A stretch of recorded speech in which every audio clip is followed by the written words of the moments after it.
사슴이 시냇물을 찾기에 갈급함같이 내 영혼이 주를 찾기에 갈급하니이다. 내 영혼이 하나님 곧 살아계시는 하나님을 갈망하나니 내가 어느 때에 나아가서 하나님의 얼굴을 배울까. 사람들이 종일 내게 하는 말이 내 하나님이 어디 있느뇨 하오니 내 눈물이 취하로 내 음식이 되었도다. 내가 전에 성의를 지키는 무리와 동행하여 기쁨과 감사의 소리를 내며 그들을 하나님의 집으로 인도하였더니 이제 이 일을 기억하고 내 마음이 상하는도다. 내 영혼아, 내가 어찌하여 낙심하며 어찌하여 내 속에서 불안해하는가. 너는 하나님께 소망을 두라. 그가 나타나 도우심으로 말미암아 내가 여전히 찬송하리로다. 아멘. 그렇습니다. 우리가 어떤 마음, 어떤 연약한 자리, 어떤 실패의 자리에 낙심한 채로 있다 할지라도 하나님은 여전히 우리의 하나님 되시고 우리를 붙드시며 인도하시는 하나님이신 줄 믿습니다. 오늘도 그 모든 연약함을 들고 하나님의 존전 앞에 나와 하나님께 내려놓고 그 십자가의 피로 씻어 깨끗게 되기를 소원합니다. 저희를 새롭게 해 주시고 일어나 하나님을 바라보며 그 소망 가운데 서는 귀한 예배가 되게 하여 주옵소서. 모든 말씀 예수님 이름으로 기도드립니다. 아멘. 전능하사 천지를 만드신 하나님 아버지를 내가 믿사오며 그 외아들 우리 주 예수 그리스도를 믿사오니 이는 성령으로 잉태하사 동정녀 마리아에게 나시고 본디오 빌라도에게 고난을 받으사 십자가에 못 박혀 죽으시고 장사한 지 사흘 만에 죽은 자 가운데서 다시 살아나시며 하늘에 오르사 전능하신 하나님 우편에 앉아 계시다가 저희로서 산 자와 죽은 자를 심판하러 오시리라. 성령을 믿사오며 거룩한 공회와 성도가 서로 교통하는 것과 죄를 사하여 주시는 것과 몸이 다시 사는 것과 영원히 사는 것을 믿사옵나이다. 아멘. 전서가 20장을 함께 찬양하시겠습니다.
사랑의 하나님, 이 시간 주님의 전에 나와 살아계신 하나님을 예배합니다.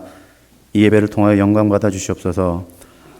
죽을 수밖에 없는 죄인인 우리를 구원하여 주시고 의롭다 칭하여 주시고 하나님의 자녀 삼아 주셔서 하나님을 예배할 수 있음에 감사드립니다. 하나님을 예배할 수 있는 예배당이 있음에 감사합니다. 주님의 말씀을 대언할 수 있는 목사님이 계심에 감사드립니다. 함께 하나님께 예배드릴 수 있는 성도들이 있음에 감사드립니다. 예배를 드리기 위해 다양한 모습으로 섬길 수 있는 수고의 손길이 있음에 감사드립니다. 어린 영아에서부터 안디옥 어르신들께 이르기까지 전 성도들이 모여 유년부 예배로, EM 예배로, KM 예배로 각자의 자리에서 하나님을 예배할 수 있음에 감사드립니다. 하지만 하나님, 우리의 삶을 되돌아보면 감사한 일이 참으로 많이 있음에도 불구하고 우리의 욕심과 연약함으로 인해 감사하지 못하고 불평불만이 있을 때가 있음을 고백합니다. 저희들의 부족함을 용서하여 주시옵소서. 항상 기뻐하라, 쉬지 말고 기도하라, 범사에 감사하라. 이는 그리스도 예수 안에서 너희를 향하신 하나님의 뜻이라 말씀하셨는데 그 뜻을 알매도 불구하고 그 뜻대로 살지 못할 때도 있음을 고백합니다. 이런 저희들의 모습을 불쌍히 여겨 주시옵소서. 아무것도 염려하지 말고 오직 모든 일에 기도와 간구로 너희 구할 것을 감사함으로 하나님께 아뢰라고 하신 말씀을 기억합니다. 주일 예배를 통하여, 수요 예배를 통하여, 새벽 기도회를 통하여 하나님 앞에 기도할 수 있는 저희들이 되기를 원하며, 그리하였을 때 우리의 마음과 생각을 지키시는 하나님의 평강을 경험할 수 있는 은혜를 허락하여 주시옵소서. 육신의 연약함으로 인하여 이 자리에 나오고 싶어도 못 나오는 성도들이 있습니다. 육신의 건강을 허락하여 주시옵소서. 마음이 상한 자들이 있습니까? 죽기까지 사랑하시는 예수 그리스도의 그 사랑으로 치료와 회복을 경험케 하여 주시옵소서. 이 런던 제일 장로교회가 하나님의 기쁨이 되는 교회가 되기를 원합니다. 이곳에 발걸음을 옮기는 모든 영혼에게 하나님의 은혜가 충만하게 넘치기를 원합니다. 모든 성도가 예수 그리스도의 축복의 통로로 사용되기를 원합니다. 이 교회로 인하여, 온 성도들로 인하여 이 런던 땅이 변화되게 하시고 축복의 땅이 될 수 있도록 은혜 내려 주시옵소서. 그리하여 이 교회와 성도들을 사용하시는 하나님의 손길을 경험케 하여 주시기 원합니다. 여름 행사를 준비하는 유년부와 EM, 조일영 목사님과 해리 목사님을 기억하여 주시고 유년부 교사들과 EM 리더들 또한 붙잡아 주셔서 모든 것이 합력하여 선을 이루시는 하나님의 일하심을 경험케 하여 주시옵소서. 이 시간 여호와의 구원을 기다립니다라는 제목으로 하나님의 말씀을 듣기 원합니다. 말씀을 전하시는 목사님의 입술을 주장하여 주셔서 하나님의 말씀을 잘 대언하실 수 있도록 인도하여 주시옵소서. 말씀을 듣는 성도들에게는 들을 귀를 허락하여 주셔서 들은 말씀으로 인하여 우리들의 삶이 더 성장하고 성숙할 수 있기를 원합니다. 그리하여 각자의 삶의 터전에서 그리스도의 향기를 풍길 수 있는 저희들이 될 수 있도록 인도하여 주시옵소서. 일일이 아뢰지 못한 부분도 기억하여 주시고 어제도 계셨고 오늘도 계시며 영원히 우리와 함께 하실 예수님의 이름으로 감사기도 드립니다.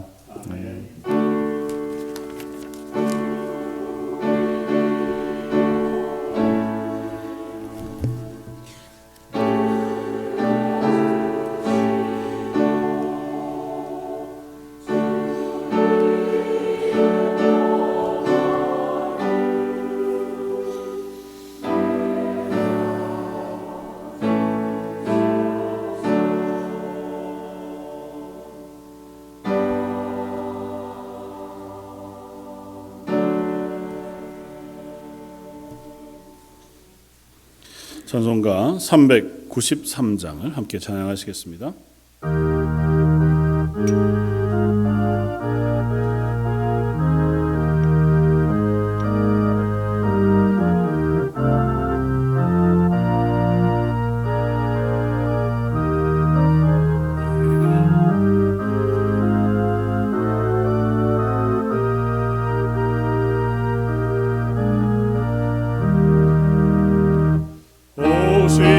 신실하신 주 내 아버지여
번 더 기도하시겠습니다.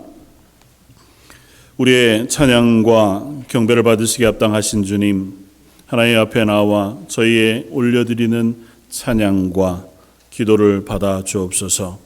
별이 하나님 앞에 예배하면서 내 삶의 모든 것 다 하나님의 손 안에 있습니다. 고백하여 드리는 고백을 받아주시고 그 고백을 담아 10의 1조로 주정헌금으로 또 각종 감사의 제목을 따라 감사의 물로 선교의 물로 하나님 앞에 드려지는 그 모든 헌금을 받아주시며 그 고백을 받아주시고 하나님께서 우리의 삶의 필요를 채우시는 하나님이신 것을 우리들의 삶 속에서 다 고백하며 경험하는 성도들의 삶 되게 하여 주옵소서. 찬양대의 찬양을 받아주시고 하나님 앞에 헌신하여 드리는 모든 성도들의 수고와 헌신도 예배로 받아주시며 오늘 예배 가운데 임하시는 하나님의 은혜의 풍성한 것들을 허락해 주시기를 원하옵고 오늘 말씀 예수님 이름으로 기도드립니다. 아멘.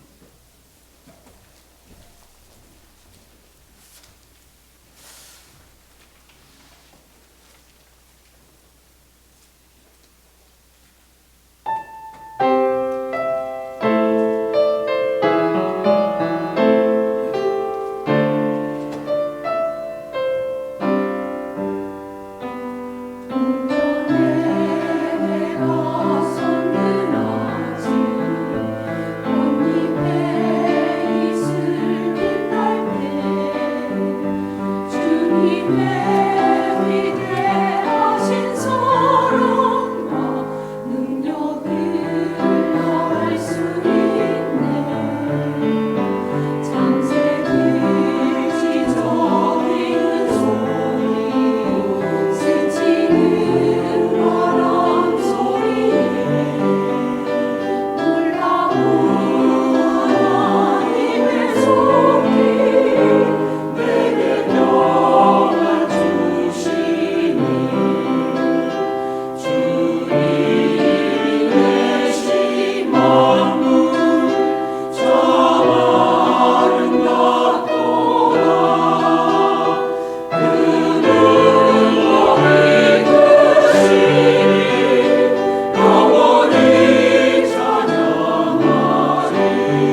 오늘 함께 나눌 말씀은 구약성경 예레미야애가 3장 19절로 26절까지 말씀입니다. 구약성경 1146쪽에 있는 말씀입니다.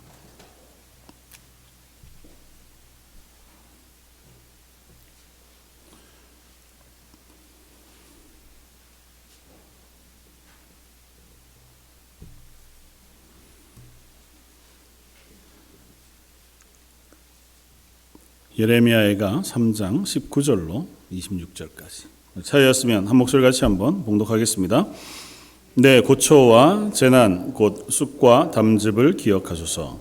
내 마음이 그것을 기억하고 내가 낙심이 되오나 이것을 내가 내 마음에 담아두었더니 그것이 오히려 나의 소망이 되었사옴은 여호와의 인자와 긍휼이 무궁하심으로 우리가 진멸되지 아니함이니이다.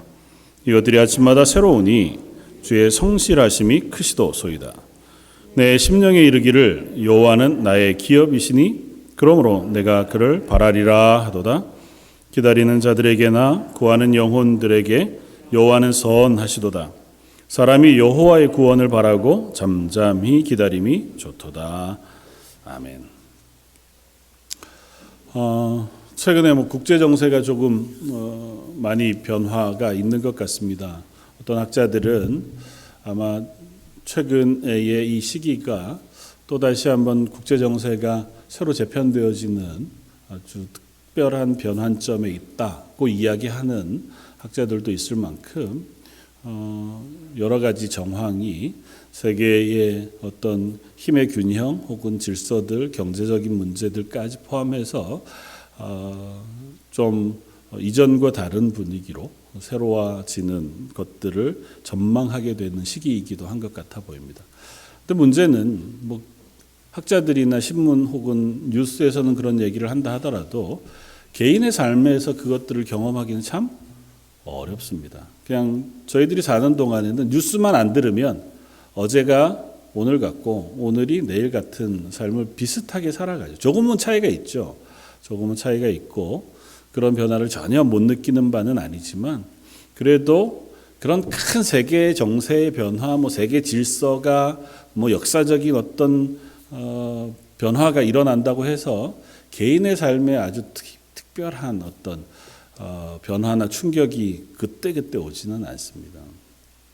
그러나 분명한 것은 그럼에도 불구하고 우리는 그 안에서 살아가고 그 흐름 속에서 살아갈 수밖에 없다는 것이고 그래서 좀 지혜로운 사람들, 그것들을 잘 전망하고 또 바라볼 수 있는 사람들을 혹은 그런 이야기로 표현하기도 하는 것 같아요. 거인의 어깨 위에 올라탄 사람들. 그래서 과거의 역사 혹은 지혜들을 자기의 마음에 두고 그 위에서 세상을 바라보고 혹은 또 다른 상황들을 전망하고 계획하는 그게 일상의 어떤 삶의 영역에서도 그렇겠지만 역사나 혹은 정치나 경제의 모든 영역에서도 우리들은 과거의 지혜 위에 서서 미래를 살펴보고 바라보게 되어지는 것을 봅니다. 왜 이 이야기를 하냐 하면 성경의 말씀들을 우리가 쭉 읽다가 보면 성경 안에 나오는 사람들 혹은 사건들을 저희가 읽게 되어집니다. 그러면서 그 말씀 하나, 그 말씀의 내용 혹은 구절을 가지고 우리의 삶에 적용하며 그것으로 인하여 때로는 은혜를 받고 위로를 받기도 하고 또 소망을 삼기도 하고 우리가 그것을 따라서 지켜 그리스도인으로 살기 위해서 애쓰기도 합니다. 그런데 정작 우리가 자주 하는 실수는 뭐냐 하면 그 성경 본문의 디테일에 너무 사로잡힐 때가 많다는 겁니다. 그래서 그 본문 안에 정황, 상황, 그런 형편들을 이렇게 살펴보다 나랑 똑같은데 그러면 나도 이렇게 되는 건가요? 아니면 하나님이 나한테도 이렇게 징계하시는 건가요? 아니 근데 이 사람한테는 이렇게 징계하셨는데 다음 사람한테는 오히려 축복하시고 하나님 도대체 왜 그러십니까? 이렇게 이제 우리가 반문하게 되어지는. 그래서 성경은 그 사람마다 상황마다 혹은 때로는 그 형편마다 하나님께서 그들에게 적용해 보이시는 결과들이 그때그때 좀 다른 것 같아 보이기도 하더라는 거죠. 하나님 오래 참으시는 하나님이시기도 한데 또 언제는 그들의 죄를 그냥 놓아두시지 않고 그들에게 징계하시기도 하시더란 말이죠. 말씀은 이렇게 이해하는 것이 참 좋겠다 생각이 되어집니다. 창세기로부터 계시록까지 전체의 말씀은 한 개인 그리스도인이 이 땅에서 하나님의 사람으로 살아가는 그 삶을 가르치는 그리고 그것을 인도하는 하나님의 말씀인 거죠. 그래서 그 안에는 때로는 실패한 이스라엘과 같은 상황에 놓여진 우리의 상황도 있을 수 있고 우리가 죄악 가운데 있는데 부르심을 받아 하나님의 백성이 되어진 모습과 같이 우리도 아무것도 없는 상태에서 하나님의 부르심을 받아 하나님이 놀랍게 베푸시는 은혜들을 경험하는 때도 있죠. 또 때로는 이게 잘하고 있는 건지 못하고 있는지도 모르고 살아가던 믿음의 선진들 혹은 이스라엘 사람들 혹은 성경에 나오는 그 인물들처럼 우리도 오가면서 믿음을 지키는 것 같기는 한데 이건 정말 신실하게 가는 것도 아닌 것 같고 그렇다고 해서 멀리 하나님을 떠나지도 않은 것 같은 자리를 오가면서 사는 순간도 있는. 그러니까 전체 성경의 모든 말씀이 우리 인생의 믿음의 삶의 전부를 우리에게 인도해주고 가르치고 있다는 사실을 염두에 두고 말씀을 대할 필요가 있다는 거죠. 그러니까 그 한 부분만이 우리에게 전부 딱 적용되는 것이 아니고 성경은 전체로 우리들에게 말씀하고 계시고 그 말씀 안에서 이 전체 가운데서 이 일부분들을 우리가 이해할 필요가 있겠다. 왜냐하면 오늘 본문은 예레미야 애가라고 하는 말씀이고 예레미야 애가는 그야말로 슬픔에 빠진 선지자의 고통스러운 외침으로 가득 차 있는 성경입니다. 예레미야 선지자는 참 위대한 선지자였습니다. 하나님 앞에서 이만한 선지자를 찾아보기 어려울 만큼 그는 신실했어요. 20여 년, 30여 년이 되는 긴 사역의 기간 동안 그는 흔들리지 않고 하나님의 말씀을 선포하는 사역자였습니다. 그에게 호의적인 사람들도 없었고 호의적인 환경도 아니었습니다. 심지어 그가 말씀을 전해야 하는 20여 년 넘는 기간 동안에 전하는 말씀은 사람들이 듣기 싫어하는 말씀이었어요. 너희들이 이대로 있으면 멸망할 것이다. 하나님께서 너희를 징계하실 것이다. 하나님 너희를 이방에 팔아 버리셨다. 이미. 그리고 이미 그 하나님의 심판은 너희에게 쏟아지고 있다. 그러니까 이전처럼 너희가 회개해라. 돌아오면 하나님이 너희를 용서하실 것이다. 너희를 싸매 주실 것이다. 그렇게 외치는 이사야 선지자의 외침에서 한 걸음 더 나간 거죠. 하나님이 선지자들을 무수히 보냈습니다. 그리고 그 무수히 보낸 선지자들의 말씀을 듣지 않은 이스라엘에게 하나님의 예레미야 선지자를 세우신 거예요. 그러니까 예레미야 선지자가 전할 말이라고는 너희는 이제 하나님을 떠났고 하나님도 너희를 버리셨다는 내용이에요. 그러니까 그 말씀을 전하는 것이 그리 쉬웠겠습니까? 심지어 예레미야가 말씀을 전할 그때에 거짓 선지자들이 너무 많았습니다. 예레미야서를 읽다가 보면 그 선지자들의 외침은 평안하다, 괜찮다였습니다. 성전 앞에 서서 백성들에게 예레미야 선지자가 곧 하나님의 심판이 너에게 임할 것이므로 너희가 죄에서 떠나 하나님께로 돌아오라 얘기하면 그 사람들은 뭐라고 외친다고요? 아니다, 평안하다, 괜찮을 거다. 하나님이 우리와 함께 계시니 우리는 승리할 거고 우리는 괜찮을 거다라는 메시지를 선포했어요. 그 사람들이 그 얘기를 들으면 마음이 평안하죠. 괜찮다니까요. 하나님 우리 편이시라니까. 하나님은 우리와 함께 하신다니까. 그런 예레미야 선지자가 선포하는 메시지를 들을 리가 없죠. 덕분에 예레미야 선지자는 그 선지자 활동하는 동안 계속해서 고난을 당했습니다. 감옥에 갇히고 마른 우물에 던져져서 죽을 때까지 그곳에 버림받기도 하고 그럼에도 불구하고 예레미야 선지자는 흔들리지 않고 하나님이 자기에게 맡기신 말씀을 선포하는 사람이었습니다. 얼마나 위대해요. 심지어 그는 남유다가 멸망하고 이스라엘이 무너져 내리는 그 상황을 보았습니다. 예루살렘이 멸망하던 그 시기에 바벨론 군대에 의해서 예루살렘 성이 포위되었습니다. 1년 반 넘는 기간 동안 포위되어 있는 동안 예루살렘 성은 황폐해졌어요. 먹을 게 없고 겨우 마실 물이 있는 정도. 그래서 사람들은 그 안에서 굶어 죽어가고 피폐해져가는 모습을 예레미야 눈으로 다 보았어요. 그리고 비록 그 성이 무너졌습니다. 그리고 바벨론에 의해서 이스라엘이 완전히 멸망했어요. 사람들은 포로로 잡혀가고 남녀노소를 할 거 없이 죽지 않으면 포로로 잡혀가는 처참한 지경. 포로로 그냥 잡혀간 게 아니고요.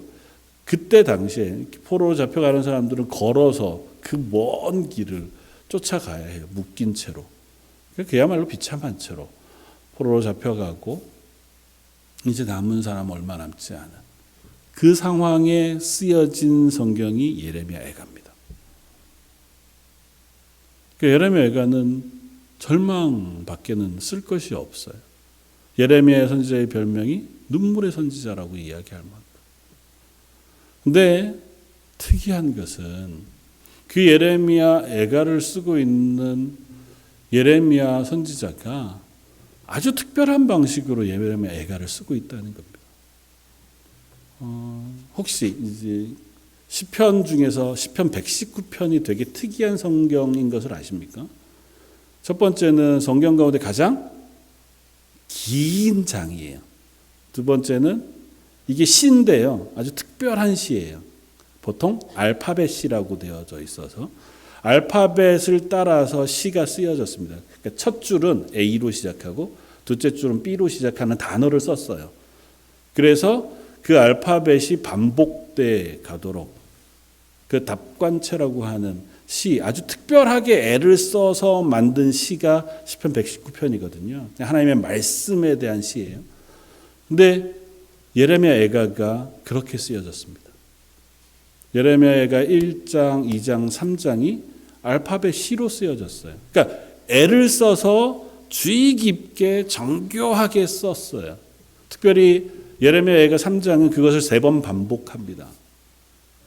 더 강조하고 특별하게 준비하여 쓰고 있는 시가 예레미야 애가 3장이에요.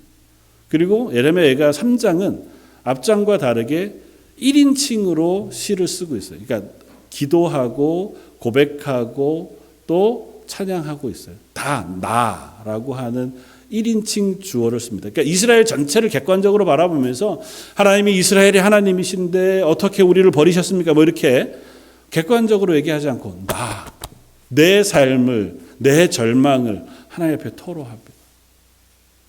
근데 절망을 토로하는 내용을 이렇게까지 정교하고 아름답게 만들 이유가 있을까요? 한번 생각해 보세요. 나라가 멸망했어요. 세상이 다 무너졌습니다. 하나님 앞에 내가 가지고 있던 신뢰, 믿음, 그것까지 완전히 무너지는 것 같은 절망 같은 상황에 빠졌어요. 그 안에 하나님 앞에 토로하는 것을 기도든 찬양이든 고백이든 하고 있는데 그걸 생각을 하면서 A로 시작하는 단어로 시작해서 B로 시작하는 단어로 시작해서 그렇게 해서 정교하게 왜 이렇게 쓰여지고 있을까요? 그냥 예레미야의 하소연이 아니에요.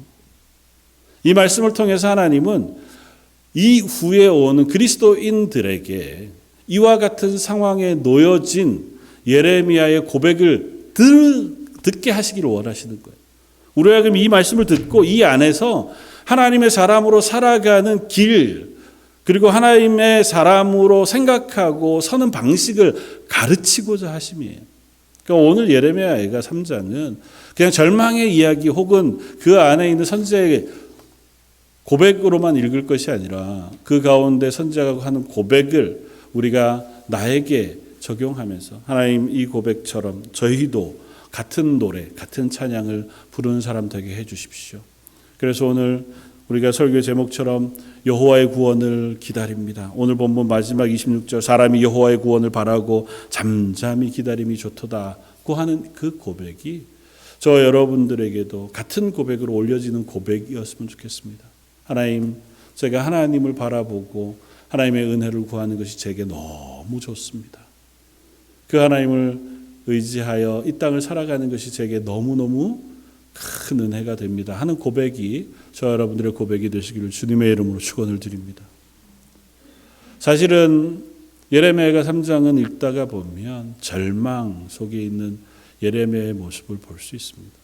그것도 그냥 절망이 아니고 가장 밑바닥 가운데 내려가 있는 예레미야의 모습을 봅니다. 저희는 절망 가운데에서도 하나님을 바라볼 수 있는 사람이었으면 좋겠습니다. 예레미야가 3장은 계속 반복하여 나라고 하는 주어를 쓰면서 자기에게 임한 현재의 절망이 얼마나 크고 놀라운지를 이야기합니다. 1절 여호와의 분노의 매로 말미암아 고난당하는 자는 나로다. 종일토록 손을 들어 하나님께서 나를 치시는도다. 5절 고통과 수고를 쌓아 나를 애우셨으므로 나를 어둠 속에 살게 하시기를 죽은 지 오랜 자 같게 하셨도다. 지금 내가 그렇다는 거예요. 8절 내가 부르짖어 하나님께 도움을 구하지만 내 기도를 듣지 않으세요. 14절 나는 내 모든 백성들에게 종일 조롱거리가 되고 종일토록 그들의 노랫거리가 되었다. 나만 고통당하고 슬픈 것이 아니고 심지어 그런 나를 백성들은 조롱해. 그냥 절망에 빠진 것만으로도 부족하고 그런 나를 아무도 이해해 주지 않고 동조해 주지 않고 위로해 주지 않아. 17절 18절은 그래서 어떻게 해요? 주께서 내 심령이 평강에서 멀리 떠나게 하시니 내가 복을 내어버렸으며 스스로 이르기를 나의 힘과 여호와께 대한 내 소망이 끊어졌다 하였도다. 이제는 하나님을 향한 소망도 내게는 끊어졌습니다. 이제는 하나님 바라볼 힘도 없고 하나님도 나를 버리셨군요. 이제는 내가 뭘 해야 할지 모르겠습니다. 그야말로 가장 절망의 밑바닥에 내려가 있는 선지자의 고백을 들려줍니다. 그런데 참 놀라운 것은 그 선지자의 고백 이어서 우리가 읽은 19절 이하로 그 화면이 갑자기 전환된다는 거예요. 그 절망의 순간에 절망을 토로하던 선지자의 고백이 갑자기 전혀 다른 방향으로 변화되고 있습니다. 19절 내 고초와 재난 곧 쑥과 담즙을 기억하소서. 내 마음이 그것을 기억하고 내가 낙심이 되오나 그렇기는 하지만 내게 있는 모든 걸 생각하면 내가 낙심밖에 할 게 없지만 21절 이것을 내가 내 마음에 담아두었더니 그것이 오히려 나의 소망이 되었습니다. 사랑하는 성도 여러분, 절망의 자리에서 그리스도인들이 할 수 있는 것은 하나님을 생각하는 것입니다.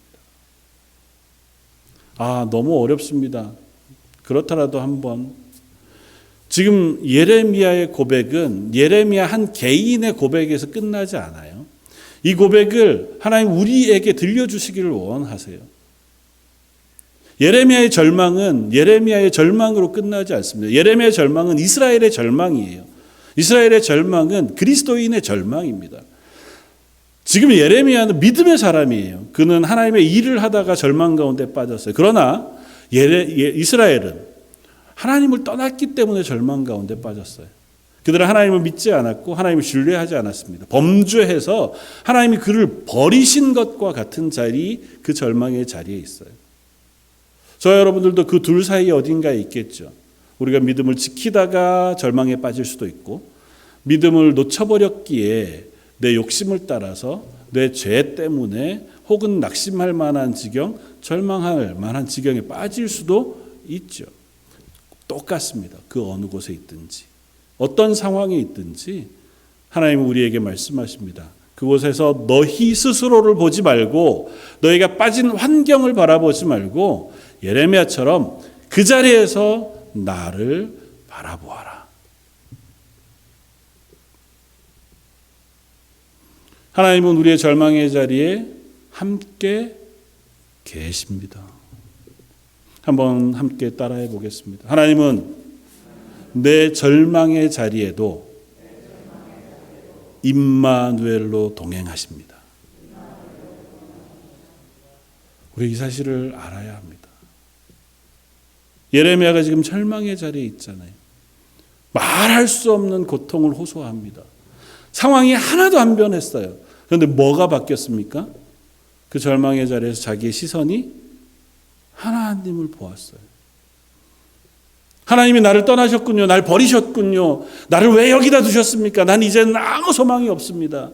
그렇게 외치던 그 밑바닥의 자리에서 잠잠히 그 침잠한 그 자리에 있다가 문득 다시 하나님을 생각한 거예요.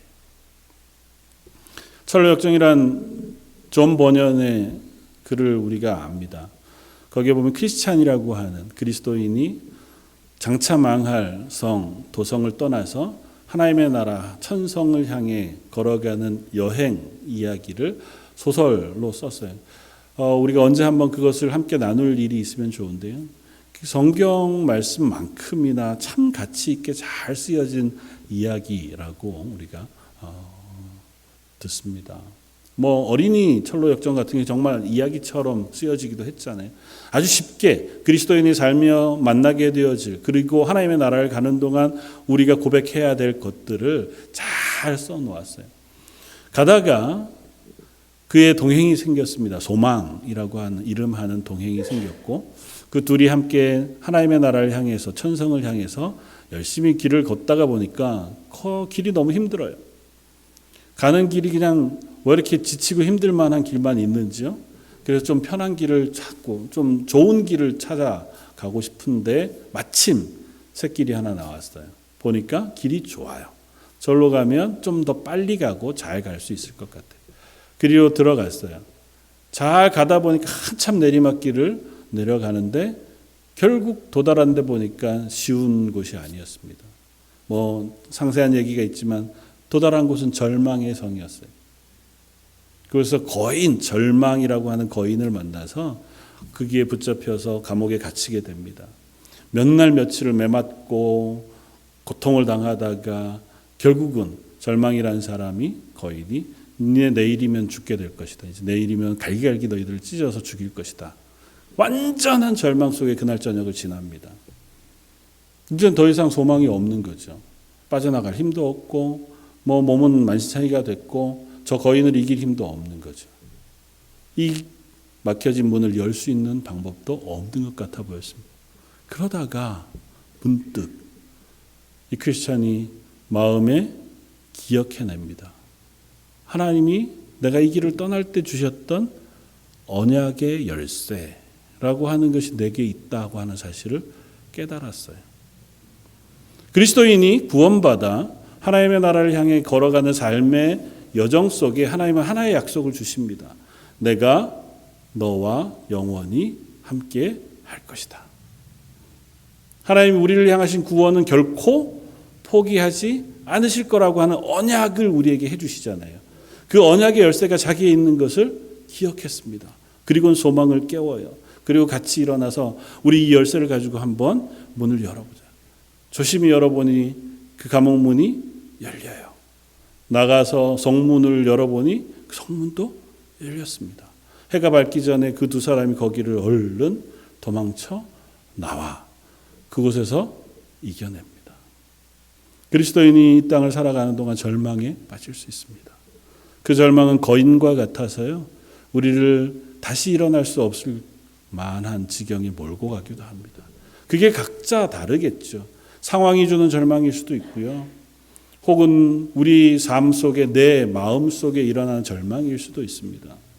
혹은 신앙으로 내가 믿음의 삶을 살아가는 동안 경험하게 되어지는 절망의 상황일 수도 있습니다. 나는 더 이상은 믿음으로 이 고백을 가지며 살아가기가 참 쉽지 않다. 그냥 이 정도쯤이라고 생각할 만한 상황일 수도 있고, 크고 작은 여러 모양의 자리에 우리가 놓여지게 되어지기도 합니다. 그럴 때 성경 우리에게 말합니다.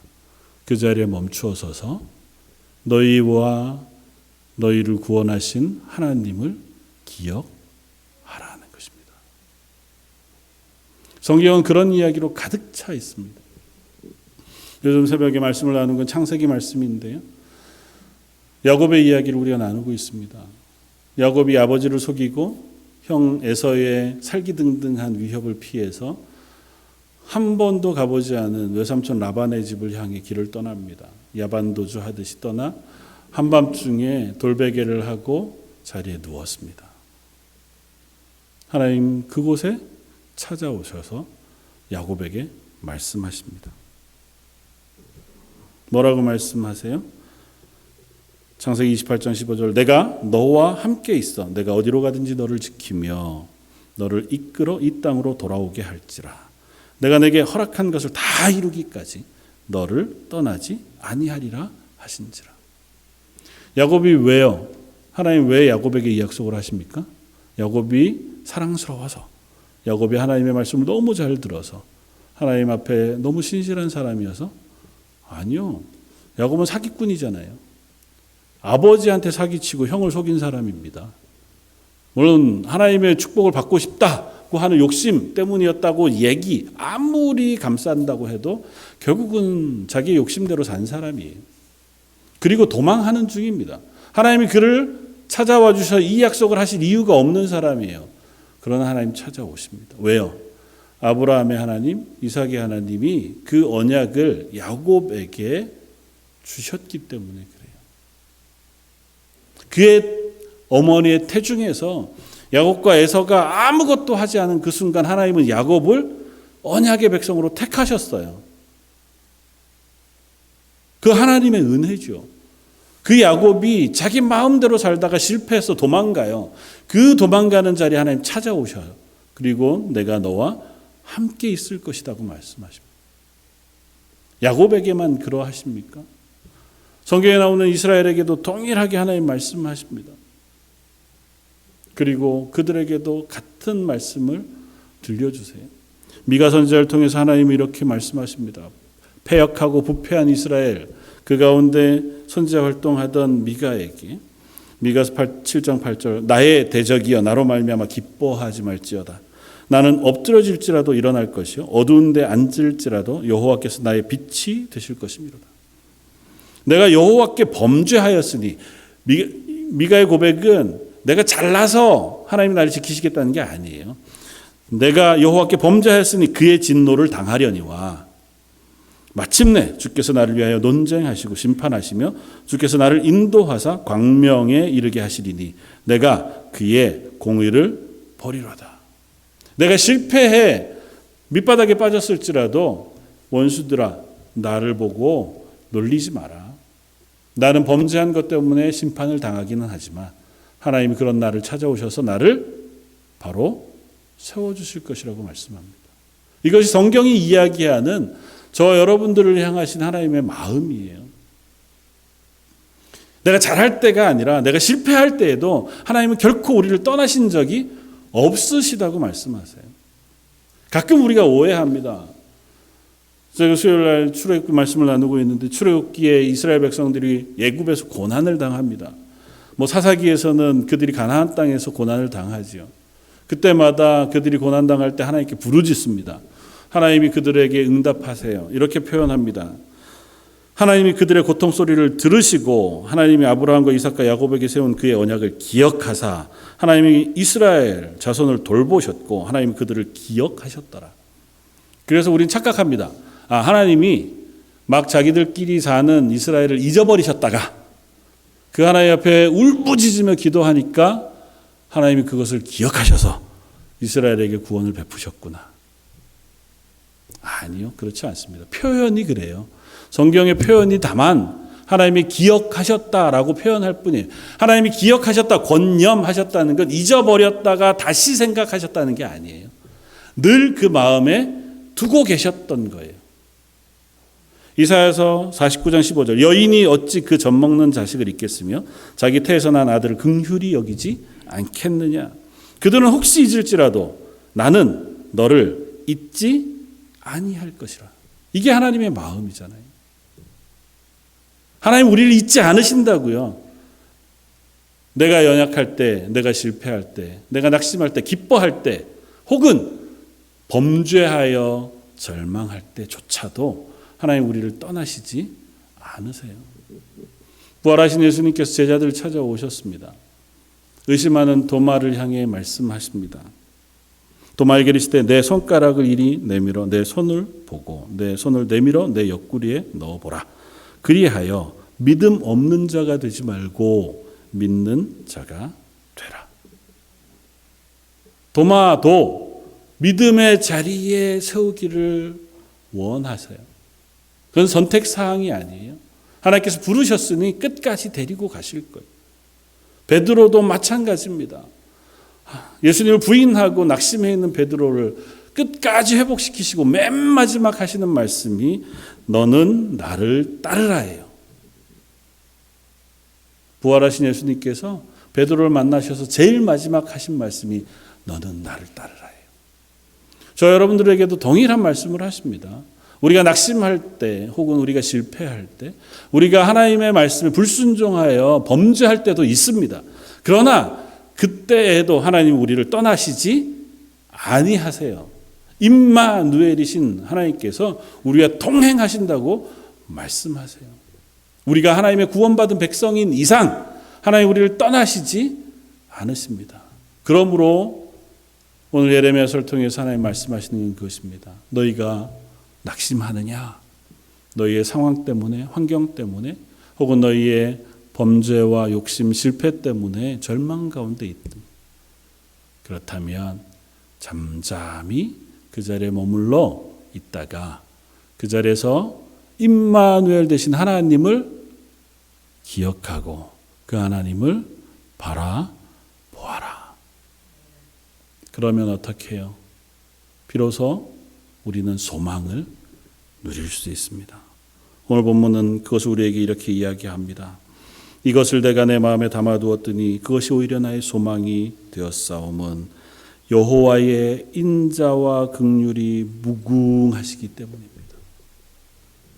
이것들이 아침마다 새로우니 주의 성실하심이 크시도소이다. 내가 하나님을 생각하니 다른 것이 생각나는 것이 아니라 하나님이 누구신지가 기억이 났어요. 하나님은 인자와 긍휼이 풍성하신 분이에요. 하나님은 성실하신 분이에요. 우리를 향하여 사랑하시고 용서하시고 참으시기를 한이 없이 하시는 하나님이신 것을 기억했어요. 만약에 하나님이 공의롭기만 하다면 우리가 진멸되었어도 벌써 진멸됐어야 마땅해요. 그런데 하나님은 긍휼하셔서 우리가 아직도 진멸되지 않았습니다. 그 하나님이 나의 하나님이시니 그 하나님이 아침마다 그 하나님의 성실하심을 우리에게 새롭게 깨닫게 해주십니다. 그래서 어디로 고백해 나아갑니까? 24절 내 심령에 이르기를 여호와는 나의 기업이시니 그러므로 내가 그를 바라리라. 기다리는 자들에게나 구하는 영혼들에게 여호와는 선하시도다. 사람이 여호와의 구원을 바라고 잠잠히 기다림이 좋도다. 하나님을 바라보고 하나님을 기다리며 하나님의 구원을 사모하는 것이 그리스도인의 모습인 줄 압니다. 그것을 우리 마음에 둘 때에 우리는 비로소 하나님의 선하심 안에 서게 되어지는 줄 믿습니다. 낙심하지 말고 그 하나님의 하나님 되심을 살펴보며 묵상하면서 그 자리에서 하나님이 내게 베푸실 것, 하나님이 약속하신 언약, 그것을 붙들고 늘 기뻐하며 승리하며 살아가는 저와 여러분들이었으면 좋겠습니다. 우리의 상황은 언제든지 바뀝니다. 그리고 우리의 마음은 갈대와 같아서요, 수시로 흔들릴 수 있습니다. 흔들린다는 게 약해졌다 좋아졌다만 하는 게 아니고요, 악해졌다가 선해졌다가도 해요. 우리는 얼마나 악한 사람인지 모릅니다. 정도의 차이가 있는지 모르지만 저희는 얼마든지 순식간에 악한 사람도 돼요. 순식간에 선한 사람도 됩니다. 순식간에 절망 가운데 빠지기도 하지만 순식간에 용기를 낼 수도 있습니다. 그 절망에 빠진 이들에게 하나님 찾아오세요. 그리고는 뭐라고 말씀하십니까? 일어나라. 이스라엘을 향하여 애굽에서 있는 그 자리에서 일어나라 하고 말씀하세요. 절망에 빠져 있는 이사야 예레미야 선지자를 통하여 이스라엘 백성에게 말합니다. 일어나라. 이제는 그 절망의 자리에 멈춰 있지 말고 하나님을 기억하고 일어나라. 그리고 하나님을 붙들고 다시 그리스도인의 삶으로 삶을 걸어가라. 사랑하는 성도 여러분, 저 여러분들에게 올해 주시는 말씀이 그것인 줄 압니다. 내 자리가 저 절망이 아니면 너무 감사하죠. 중간쯤이면 더 좋고요. 여전히 기쁘고 은혜 충만한 자리면 더할 나위 없이 감사한 그 자리에서 일어서서 하나님을 바라보고 하나님으로 인하여 기뻐하며 그렇게 그리스도인으로 설 수 있는 저와 여러분들 되시기를 주님의 이름으로 축원을 드립니다. 다시 한번 기도하겠습니다. 하나님, 저희는 하나님이 약속하신 구원을 여전히 오늘도 묵상하며 기다리며 소망하며 살아갑니다. 가끔 현실이 저희를 절망하게 하지만 또 가끔 현실이 우리를 실패하게 하지만 그것보다 우리 가운데 임마누엘로 오셔서 실패하지 않는 구원을 약속하신 하나님을 저희가 붙듭니다.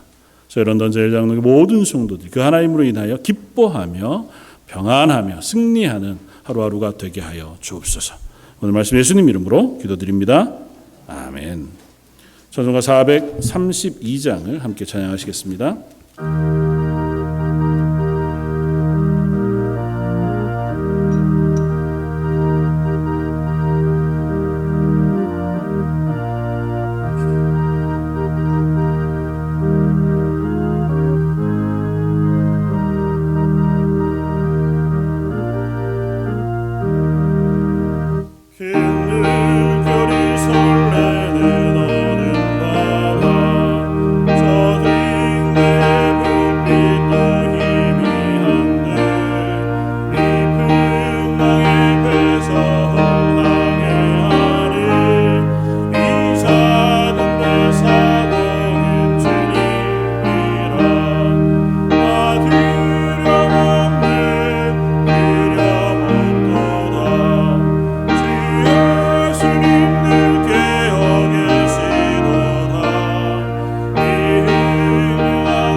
교회 광고 말씀 주보를 참고해 주시면 좋겠습니다.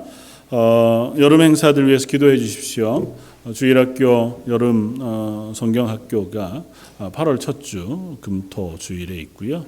또 EM 서머 리트릿은 8월 마지막 주에 하기로 계획이 되었습니다. 기억해 주시고 준비해 주시고 기도해 주시면 좋을 것 같고요. 그래서 바이블 캠프도 그 EM 리트릿하고 겹쳐서 그 다음 주에 아마 할 예정입니다. 그런데 미리 한번 구약 말씀을 가지고 7월 달에 한번 하면 좋겠다 생각이 되어져서요.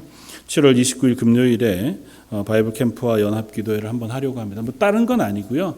그냥 점심 이후에 한 1시쯤 모이셔서 오후 시간에 구약 전체에 대한 것들을 한번 같이 이렇게 나누고 또 우리 EM 자녀들이나 또 자녀들과 함께 그 성경 퀴즈도 하고 성경 읽는 것, 묵상도 함께 나누면서 그 오후 시간을 함께 보내고 저녁 먹고 그리고 나서 오후에는 저녁 먹고 나서는 EM 찬양팀과 함께 또 우리 함께 찬양 기도회로 한번 기도하면 좋겠다 생각이 되어져서요. 그렇게 준비하려고 합니다. 오늘 저희 EM 목사님하고 또 찬양팀하고 한 번 더 회의하고 나서요. 구체적인 일정에 대해서 또 광고하겠습니다. 기도해 주시고 우리 같이 한번 모여서 우리 자녀들과 함께 기도하자. 또 함께 성경을 읽고 배우는 시간들 가지면 좋겠다 생각해 주시면 좋을 것 같습니다. 교회 섬기는 일에 함께 수고하시는 이들 격려해 주시고 또 자원에 섬겨 주셔서 감사합니다. 그리고 어르신들 위해서 성도들 위해서 기도해 주시기를 부탁을 드립니다. 그리고 새로 오신 가정들 예배 후에 사진을 좀 찍으려고 합니다. 최근에 새로 오신 가정들 저와 함께 사진도 찍고 교제해 주시면 좋겠고 또 새로운 가정들 보시면 또 적극적으로 교회제 시간에 찾아가 주셔서 인사해 주시고 교제해 주시기를 부탁을 드립니다. 이상입니다. 우리 다 같이 일어서서 결단의 찬송 함께 찬양하시고 예배를 마치도록 하겠습니다.